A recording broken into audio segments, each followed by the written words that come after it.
മത്സരാർത്ഥികൾ ഒരു വട്ടമെങ്കിലും ഈ മഹാമേളയുടെ ഭാഗമാകണമെന്ന് ആശിച്ചിട്ടും നടക്കാതെ പോയ ആളുകളാണ് കലോത്സവ വേദിയിൽ കൂടുതലും. മത്സരാർത്ഥികൾ അരങ്ങ് തകർക്കുമ്പോൾ ബാക്കിയായ ആഗ്രഹത്തിന്റെ താളങ്ങൾ നെഞ്ചിലേറ്റി അവർ കാണികളിൽ ഒരാളാകുന്നു. കലോത്സവ വേദിയിൽ നിന്നും മേട്ടി അശ്വതി തയ്യാറാക്കിയ റിപ്പോർട്ടിലേക്ക്. എന്ത് രസം ഈ പിള്ളേർ കളിക്കണതാണ്. രാവിലെ ആയതുകൊണ്ട് കുറച്ച് ആള് കുറവാണ്. എന്നാൽ സ്റ്റേറ്റ് കലോത്സവ വേദി ഒരു പവറാണ്. നമ്മുടെ ഡാൻസൊക്കെ 4 ആൾ കാണും, കുറേ കയ്യടി കിട്ടും, പത്രത്തിലൊക്കെ പടം വരും.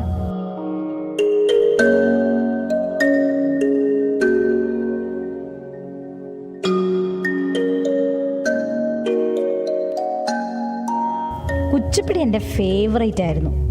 തട്ടവും കുടവും വെച്ച് പണ്ട് കലോത്സവത്തിന് കളിച്ചിട്ടുണ്ട്. എന്നാൽ സ്റ്റേറ്റിലോട്ടൊന്നും വരാൻ പറ്റിയില്ല. പിന്നെ ചെലവും. ഇതൊക്കെ പഠിക്കാനും കോസ്റ്റ്യൂമിനും മേക്കപ്പിനും ഒക്കെ നല്ല കാശാവും. ഓരോ വർഷവും ട്രെൻഡ് അനുസരിച്ച് മാറ്റണം.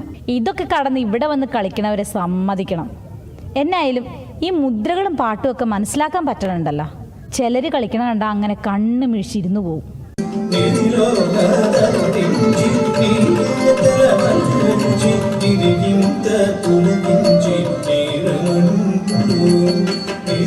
കൃഷ്ണന്റെ കഥയാണ് പണ്ട് ഞാൻ കളിച്ചത്. വേറെ കുറേ വർണ്ണങ്ങളൊക്കെ ഉണ്ട്. ഡാൻസ് കഴിയാറാവുമ്പോഴേക്കും തളരും. പക്ഷെ കളിച്ചു തീർക്കണമെന്ന വാശി മനസ്സിലിങ്ങനെ വരും. അപ്പോൾ ഒരു പ്രത്യേക എനർജിയാണ്. ഈ വേദിയിലൊരു കുട്ടി തളർന്നു വീണു. പക്ഷെ അവൾ അടിപൊളിയായിട്ട് കളിച്ച് തീർത്തിട്ടാണ് വീണത്. അതൊരു വിൽ പവർ തന്നെയാണ്. എന്നായാലും ഈ വേദിയിൽ കളിക്കാൻ പറ്റിയില്ലെങ്കിലും മുഴുവൻ ദിവസവും ഈ പരിപാടി റിപ്പോർട്ട് ചെയ്യാൻ പറ്റി. അതിനൊരു A ഗ്രേഡ് വേണം. അപ്പോൾ അടുത്ത പരിപാടി കാണാം. ക്യാമറമാൻ ജിഷ്ണുവിനൊപ്പം AT Aswathy, Kerala Vision news.